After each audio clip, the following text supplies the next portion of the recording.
கடுமையான வெயில். வெப்பத்தால் மண்ணும் பொங்குகிறது. தன் உழைப்பின் பலனை இழந்த விவசாயி மண்ணை எடுத்து சோகத்தோடு பார்த்தான். இன்னும் ஒரு முறை முயற்சி பண்ணலாமா என்று மனசுக்குள் கேட்டுக்கொண்டான். அவன் நம்பிக்கையோடு அருகிலிருக்கும் காட்டுக்குள் நடந்தான். அங்கே மரங்களும் உலர்ந்திருந்தன. ஒரு பழைய பச்சை பூச்சிகள் படிந்த கல் அவனது பார்வையில் விழுந்தது.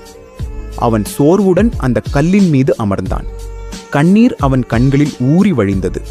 அப்போது ஒரு மெல்லிய குரல், "ஆழாதே விவசாயி, எனது கீழே உயிரின் சொட்டு இருக்கிறது." அவன் அதிர்ச்சியுடன் கல்லை தூக்கினான். கீழே இருந்து ஒரு நீல ஒளி பளபளத்தது. ஊற்று நீர் வழிந்த பாதையைத் தொடர்ந்து அவனது நிலம் நோக்கி ஓடியது. சில நிமிடங்களில் வறண்ட மண் பசுமையாக மாறியது. செடிகள் உயிர் பெற்று மெல்லிய காற்றில் ஆடின.